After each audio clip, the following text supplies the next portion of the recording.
व्यवस्था की गई है, उससे काशी अपने आप को बदलता हुआ महसूस करती है। साइबेरिया के पक्षी आपको स्पष्ट रूप से दिखाई दे रहे हैं यहाँ पर काशी की इस यात्रा में। और ये यात्रा एक बहुत ही अद्भुत यात्रा, काशी के कायाकल्प की यात्रा। और इसमें स्पष्ट तौर पर मुझे फिर से वो गति दिखाई दे रही है, फिर से वो शक्ति दिखाई दे रही है, और फिर से उसी गति शक्ति का जिक्र बार बार जहन में आता है कि बुनियादी ढांचे को फोकस करते हुए सरकार ने जो 111 लाख करोड़ रुपए की जो परियोजनाएं नेशनल इंफ्रास्ट्रक्चर पाइपलाइन के तहत बनाने का प्रस्ताव रखा है, उसमें काशी के स्मार्ट सिटी परियोजना भी एक बहुत ही महत्वपूर्ण हिस्सा है। वाटरवेज की अगर हम बात करें, हाईवेज की बात करें, एयरवेज की बात करें, और वाईफाई जैसे अत्याधुनिक डिजिटल सेवाओं की बात करें, ये सारी की सारी जो सेवाएं हैं, उससे काशी अपने आप को बदला हुआ महसूस करती है। और इस वक्त आप देख रहे हैं कि उसी बदलते हुए कलेवर के बीच में अपने पुराने आध्यात्मिक स्वरूप को पाने की एक जो लालसा है काशी में, उसको भी एक ठहराव आज मिला है। लेकिन ये सफर अभी भी लगातार जारी है। ये यात्रा है, ये विकास की यात्रा है, ये यात्रा अंतर यात्रा है कि किस तरीके से आध्यात्मिक भारत एक विश्व शक्ति के रूप में उभर रहा है। ये यात्रा है नित्य नूतन चिर पुरातन काशी के कायांतरण की। ये यात्रा है विकास की, ये यात्रा है समृद्धि की, ये यात्रा है सृजन की, ये यात्रा है समूचे राष्ट्र को केंद्र बिंदु माने जाने वाले देश की सांस्कृतिक आध्यात्मिक राजधानी, बौद्धिक राजधानी काशी के कायांतरण की, जिसमें काशी के कायांतरण का कार्य काशी की मूल आत्मा को सजोकर किया जा रहा है। काशी की अगर बात करें तो काशी विभूतियों का शहर है। प्रधानमंत्री नरेंद्र मोदी ने इससे पहले अपने संबोधन में भी अनेक मतांतर संप्रदाय के लोगों का जब वो अभिवादन कर रहे थे, उनसे संवाद कर रहे थे, तो उन्होंने ये स्पष्ट कहा कि काशी कभी रुकती नहीं है। शाश्वतता काशी का प्रमाण है, सत्य काशी का प्रमाण है, और सत्य और शाश्वत काशी के साथ साथ सृजन भी काशी का प्रमाण है। और ये सृजन का अद्भुत उदाहरण है काशी विश्वनाथ धाम। सृजन और नवनिर्माण का अद्भुत उदाहरण है समूची काशी, जहां पर विरासत को सजोकर, साथ ही साथ आध्यात्मिकता को सजोकर नित नवीन नए कलेवर में स्थापित किया जा रहा है। गंगा की तरंगों पर अगर देखें तो किस तरीके पक्षी अटखेलियां कर रहे हैं, विदेशी मेहमान सदृश ये आते हैं। और सबसे बात यह है कि रत्न गर्भा काशी में ये पहुंचते हैं और ये यहाँ पर अपने वंशवृद्धि के लिए आते हैं। ये भी कहा जाता है विदेशों के मेहमान भी आकर यहाँ पुष्पित पल्लवित होते हैं। संरक्षण और सुरक्षा, सुरक्षा और संरक्षण हमारी संस्कृति का मूल भाव है। अतिथि देवो भव अजय हमारी परंपरा रही है। और देखिए, अतिथि के रूप में मानव ही नहीं, देव सुर गंधर्व ही नहीं, पशु पक्षी भी किस तरीके से हमने पूरी संस्कृति की, हमने पर्यावरण की, हमने पूरे विश्व के कल्याण की कामना की। वो प्रमाण दिखता है कि जब ये विदेशी पक्षी मेहमान यहाँ पर आते हैं और गंगा की तरंगों में यहाँ पर निर्बाध आनंद कानन में, काशी को आनंद कानन कहा जाता है, आनंद कानन में निर्भय विचरण करते हैं। ये बौद्धिकता का अभयारण्य है, ये सांस्कृतिक विरासत का मूल बिंदु है। और साथ ही साथ अगर काशी को देखें तो ये धर्मध्वजा यहाँ पर जो लहरा रही है बहुत वर्षों से, ये विहंगम दृश्य आप देख रहे हैं कि किस तरीके से घाटों का शहर जिसे कहा जाता है काशी, घाटों का शहर काशी आज अपने जननायक को किस तरीके से पलक पावड़े पर बिछाया है। क्योंकि काशी का ऋण चुकाने के लिए, काशी की गरिमा और महिमा में विस्तार देने के लिए आज श्री काशी विश्वनाथ धाम का लोकार्पण हुआ है। दिव्य भव्य नव्य स्वरूप उसको प्राप्त हुआ है और समूचा विश्व साक्षी बना है। अजय, इस तस्वीर को अगर आप एक नाम देना चाहें अश्विनी जी, ये सिर्फ एक ही नाम है, काशी। क्या अद्भुत तस्वीर है इस वक्त। स्पष्ट तौर पर मां गंगा के जो हम इस वक्त दर्शन कर पा रहे हैं, उसके बारे में बहुत स्पष्ट कहा गया है। सस्नातः सर्वतीर्थेषु सर्वक्रतुषु दीक्षितः चीर्ण सर्वव्रत सोपी यस्तु गंगा निषेवते।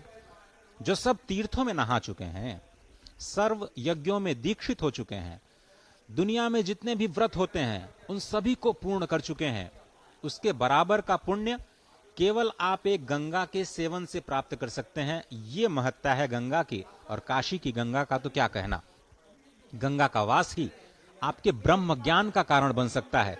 इसीलिए तो काशी ज्ञानियों की नगरी बन जाती है। स्पष्ट ही कहा गया है कि श्रद्धा जो है वो परम सूक्ष्म धर्म है, श्रद्धा ही ज्ञान है, श्रद्धा ही तप है, श्रद्धा ही स्वर्ग है, श्रद्धा ही मोक्ष है और गंगा मां मात्र श्रद्धा से ही प्रसन्न होती हैं। और जिस तरह से भगवान की स्तुति में तुलसीदास जी ने भी बहुत ही स्पष्ट रामचरितमानस में कहा कि भवानी शंकरौ वंदे श्रद्धा विश्वास रूपिणौ याभ्याम विना न पश्यन्ति सिद्धा स्वांत स्तमीश्वरम। भगवान शिव विश्वास हैं, मां भगवती श्रद्धा है। जिस घर में विश्वास होता है, जिस घर में श्रद्धा होती है, वहीं शिव होता है, वहीं समत्व होता है। इस परिवार की भी एक अनोखी कहानी है। यह परिवार भी बहुत ही अद्भुत है। आप देखें कि इस शिव परिवार में भगवान श्री गणेश को अनुग्रह के देवता के रूप में माना जाता है, उनको विवेक की प्रतिमूर्ति माना जाता है। भगवान शिव के ही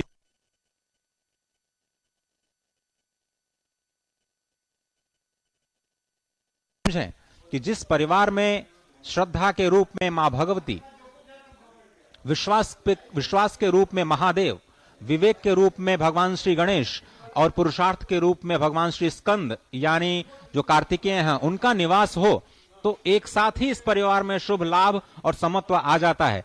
और शिव परिवार की अनोखी बात आप ये देखिए कि तमाम विरोधाभासों के बावजूद लौकिक धरातल पर जो हमें विरोधाभास दिखाई देते हैं, वो शिव परिवार में कैसे एकत्व को प्राप्त होते हैं, कैसे कल्याण को प्राप्त होते हैं, बहुत ही स्पष्ट तरीके से दिखता है। क्योंकि लौकिक धरा पर हम कभी भी जो मूषक है और सर्प है उसमें कभी भी हम दोस्ती नहीं देखते हैं, लेकिन शिव परिवार में ये दोनों ही एक हैं। लौकिक धरातल पर हम कभी भी वृषभ और सिंह में मित्रता नहीं देखते हैं, लेकिन भगवान शंकर के परिवार में वहां भी समत्व है। भगवान शिव के भाल पर चंद्रमा जिसमें अमृत का निवास है, भगवान शिव के गले में विष, हम अमृत और विष में हमेशा ही वैषम्य देखते हैं, लेकिन भगवान शिव के परिवार में अमृत और विष भी समत्व को प्राप्त होता है। भगवान शिव के परिवार में लौकिक धरातल पर जहां हम मयूर वाहन जो कार्तिकेय भगवान का है और जो सर्प है उसमें हम विरोधाभास देखते हैं, लेकिन भगवान शिव के परिवार में ये फिर से समत्व को प्राप्त हो जाते हैं। पूरे सृष्टि में केवल शिव परिवार ही एक ऐसा है जो समत्व की ओर आपको लेकर के जाता है, कल्याण की ओर लेकर के जाता है। एक बार फिर से भगवान शिव का जो स्वरूप है, जो कि विश्वास का स्वरूप है, भगवान भगवती जो कि श्रद्धा की स्वरूपणी है, भगवान गणेश जो अनुग्रह के रूप हैं, विवेक के रूप हैं, भगवान श्री स्कंद जो कार्तिकेय के रूप में है, वहां अगर सब ये हों, एक साथ हों और इस परिवार में हों, पूरी दुनिया को भारत परिवार कहता है। अगर ये सारे गुण एक बार इस पूरी धरा में फिर से अवतरित हो जाएं, इस पूरी धरा को काशी बनने से कोई रोक नहीं सकता, मोक्षदायिनी काशी खंड बनने से कोई रोक नहीं सकता है। निश्चित ये विहंगम दृश्य काशी को व्याख्यायित करते हैं, ये विहंगम दृश्य भारत को व्याख्यायित करते हैं, ये विहंगम दृश्य समूची सनातन संस्कृति को व्याख्यायित करते हैं, ये विहंगम दृश्य सहकार को स्थापित करते हैं, सायुज्य को स्थापित करते हैं, समन्वय को स्थापित करते हैं, सनातन संस्कृति के समभाव को स्थापित करते हैं, मम भाव को स्थापित करते हैं। किस तरीके से इस समय प्रधानमंत्री जी के अलकनंदा क्रूज के ऊपर पक्षियों का निर्भय विचरण हो रहा है, आनंद कानन की जो संकल्पना थी वो साकार होती दिख रही है, क्योंकि बाबा के धाम का पुनर्विस्तार हुआ है, पुनर्निर्माण हुआ है, काशी विश्वनाथ धाम का लोकार्पण हुआ है और घाटों के किनारे आप देखिए कि हजारों की संख्या में लोग इस समय मौजूद हैं। प्रधानमंत्री नरेंद्र मोदी की अपने जननायक की एक झलक पाने के लिए, उनको एक बार देखने के लिए, और सबसे बड़ी बात यह है कि जनता जनार्दन का अभिवादन स्वीकार करते हुए माँ गंगा की गोद में कल कल छल छल कल कल निनाद करती गंगा के गोद में इस समय प्रधानमंत्री नरेंद्र मोदी धीरे धीरे रविदास घाट की तरफ बढ़ रहे हैं। और विलक्षण क्षण है समूचे सनातन संस्कृति के लिए, विलक्षण उपहार है समूचे विश्व के लिए, क्योंकि काशी स्वयं में विश्व के लिए उपहार है, लेकिन काशी को आज एक जो विशिष्ट उपहार नए नव सृजन और नव निर्माण के रूप में मिला है, वो भगवान विश्वनाथ के धाम के साथ साथ समूची काशी की महिमा और गरिमा में वो अभिवृद्धि करता है। और सबसे बड़ी बात यह है कि एक स्वप्न देखा गया था कि किस तरीके से भगवान विश्वनाथ और माँ गंगा का मिलन कराया जाए, और जिस मिलन के लिए ही माता यहाँ पर उत्तरवाहिनी होती हैं, तो वो स्वप्न दृष्टा की साधना आज साकार हुई है, राष्ट्र सेवक की साधना आज साकार हुई है। कर्मयोगी ने आज आदियोगी को कार्यांजलि दी है। भारत भारतीयता के ध्वजवाहक के रूप में प्रधानमंत्री नरेंद्र मोदी विश्व को वसुधैव कुटुंबकम का जो मंत्र है, अनेक वैश्विक मंचों पर वो उसका उद्घोष करते रहते हैं और उसकी एक छटा, एक प्रभा इस समय में पूरा विश्व देख रहा है कि किस तरीके से सहकार, समभाव, ममभाव और साथ ही साथ समन्वय और सह अस्तित्व, इस तथ्य को, इस मंत्र को सनातन संस्कृति स्थापित करती है। वेद के मंत्र में, मंत्र की पंक्ति में, पंक्ति के शब्द में, शब्द के अक्षर स्वर में दिव्य ज्ञान आलोक प्रदीपित, सत्यम शिवम सुंदरम शोभित। काशी के घाट पर ये सत्यम शिवम सुंदरम की संकल्पना साकार हो रही है। समूचे आर्यावर्त में, समूचे भारत भूमि में, समूचे राष्ट्र में सत्यम शिवम सुंदरम की संकल्पना साकार हो रही है और इसका समूचा श्रेय राष्ट्रनायक प्रधानमंत्री नरेंद्र मोदी को जाता है कि किस तरीके से सत्य के मार्ग पर शिव यानी कल्याण और सुंदर भारत का निर्माण हो रहा है। कल्याणकारी, लोक कल्याणकारी राज्य की जो संकल्पना है वो साकार हो रही है। अजय, स्पष्ट तौर पर ऐसा कहा जाता है और ये जो दृश्य दिख रहा है जिसमें अब रविदास घाट की ओर प्रधानमंत्री का ये जो अलकनंदा जो जलवाहन है वो धीरे धीरे मंद गति से आता हुआ दिखाई दे रहा है। स्पष्ट तौर पर ये जो विहंगम दृश्य दिख रहा है हम जो साक्षी बन रहे हैं, अपने आप में ऐतिहासिक है। ऐतिहासिक इसलिए क्योंकि ये जो नए कलेवर में काशी का नया निर्माण हुआ है उसके हम सब साक्षी बन रहे हैं, क्योंकि अभी तक हम उन तस्वीरों को शायद हम कल्पना में भी नहीं सोच सकते थे कि क्या स्वरूप रहा होगा, या फिर हम उसकी कोई तस्वीर हमारे जहन में नहीं आ पाती है। यहाँ के जो स्थानीय लोग हैं वो ये बताते हैं कि गलियां इतनी तंग थीं, आना इतना मुश्किल था, समय इतना ज्यादा लगता था कि बार बार ये सोचना पड़ता था कि अपने घर से निकलें बाबा के दर्शन के लिए या नहीं। कई बार फोन करके पूछा जाता था कि भाई कितनी भीड़ है आज, 1 घंटा लगेगा, 2 घंटा लगेगा, कहीं ऑफिस तो नहीं छूट जाएगा, कहीं यात्रा तो नहीं छूट जाएगी। लेकिन अब ऐसा लगता है कि जब एक साथ एक ही प्रांगण में 5 लाख लोग आ सकते हैं तो सोचिए काशी का कितना बड़ा बदलाव भविष्य में होने जा रहा है। आज तो सिर्फ एक शुरुआत हुई है, आज एक ठहराव, एक पड़ाव के रूप में आज के दिन को आप देख सकते हैं। इसका जो वास्तविक जो परिणति है विकास की वो आने वाले सालों में दिखाई देगा, जब यहाँ पर लाखों की संख्या में जो पर्यटक वो आएंगे, आसपास के होटल्स में ठहरेंगे, यहाँ के रेस्टोरेंट्स और भी बेहतर होंगे, सर्विसेज देंगे और यहाँ की सुविधाओं में और भी विस्तार होगा, यहाँ की सेवाओं में विस्तार होगा, यहाँ के जो स्थानीय लोग हैं वहाँ उनकी आय में, आमदनी में वृद्धि होगी और किस तरह से काशी के लोग इसको लेते हैं, सब जगह सिर्फ एक ही स्पष्ट शब्द नजर आता है, ये सब कुछ सकारात्मक है और ये सब कुछ भगवान विश्वनाथ की ही मर्जी से हो रहा है। निश्चित तौर से अजय, और ये उदाहरण भी प्रधानमंत्री नरेंद्र मोदी ने दिया। उन्होंने कहा कि काशी में पत्ता भी भगवान शिव के बगैर नहीं डोलता, काशी में कुछ भी जो होता है भगवान महादेव की कृपा से होता है और ये पुण्य कार्य, पुनीत कार्य भी भगवान महादेव की कृपा से ही हुआ है, उनके ही इच्छा से हुआ है, उनकी ही इच्छा की वजह से ये संभव हो सका है और ये महायज्ञ जो है। बहुत शुक्रिया अजय और अश्विनी, हम आपके साथ फिर से जुड़ेंगे। ये विहंगम दृश्य जिस तरह से हम देख रहे हैं, ये अलौकिक दृश्य है, ये अपने आप में जिसको कहते हैं। तो पीएम मोदी आज काशी में भव्य काशी दिव्य काशी कार्यक्रम में वाराणसी में वडाप्रधान मोदीए काशी विश्वनाथना नवा परिसरનું आज लोकार्पण કર્યું છે। તેઓએ હાલમાં જ ક્રૂઝમાં બેસીને ત્યાંના દર્શન કર્યા છે। પીએમ મોદીએ મંદિરમાં મંત્રોચ્ચારની સાથે આજે પૂજા કરી હતી અને ત્યારબાદ તેમણે મંદિરના નિર્માણમાં સામેલ શ્રમિકો પર ફૂલોની વર્ષા કરીને તેમનું સન્માન કર્યું હતું।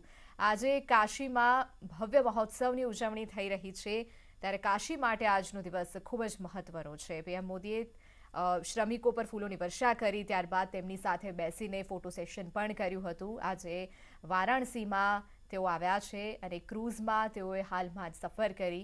દિવ્ય કાશી ભવ્ય કાશી આ કાર્યક્રમની શરૂઆત છે। ક્રૂઝમાંથી તેઓએ કાશીનો નજારો માણ્યો હતો। ત્યારે પીએમ મોદીએ કાશી વિશ્વનાથ કોરિડોરનું આજે શુભ મુહૂર્તમાં ઉદ્ઘાટન પણ કર્યું છે અને આ પ્રસંગે વડાપ્રધાન મોદીએ કહ્યું કે આ ભવ્ય ધામ ભક્તોને ભૂતકાળના મહિમાનો અહેસાસ કરાવશે। આજે કાશીમાં જે કંઈ પણ થઈ રહ્યું છે તે ભગવાન શિવની કૃપાથી થઈ રહ્યું છે. ભગવાન શિવની જે કૃપા છે એ કાશી પર બની રહેશે. યોગી આદિત્યનાથ પણ પીએમ મોદીની સાથે ક્રૂઝમાં સામેલ હતા અને આ રીતે તેમણે ક્રૂઝમાં સવાર થઈને કાશીનો નજારો માણ્યો હતો. ત્યારે તેમની આજુબાજુ ક્રૂઝની આજુબાજુ પક્ષીઓનો પણ આહલાદક દ્રશ્યો જોવા મળ્યા હતા, જાણે પક્ષીઓ પણ આ ભવ્ય ઉજવણીમાં સામેલ થઈ રહ્યા હતા. મોદીએ ઉપરાંત કહ્યું હતું કે હવે 50 થી 60 હજાર ભક્તો મંદિર અને મંદિર પરિસરમાં આવી શકશે. આજરોજ તેમણે કાશી વિશ્વધામના નવા પરિસરનું લોકાર્પણ કર્યું છે. કાશીની કાયાપલટ થઈ છે. આજે વિશ્વનાથ ધામમાં અનંત ઉર્જાથી ભરેલું છે. મોદીએ સંબોધન કર્યું હતું અને તેમના સંબોધનમાં તેમણે કહ્યું હતું કે વિશ્વનાથ ધામ જે છે એ આજે અનંત ઉર્જાથી ભરેલું છે. આ ભવ્ય મંદિરની વિશેષતા આકાશને સ્પર્શી જાય છે. તદુપરાંત તેમણે કહ્યું કે બાબા તેમના ભક્તોની સદીઓથી સેવાથી ખુશ થઈ રહ્યા છે અને આજે તેમણે આજના દિવસે આપણને આશીર્વાદ પણ આપ્યા છે.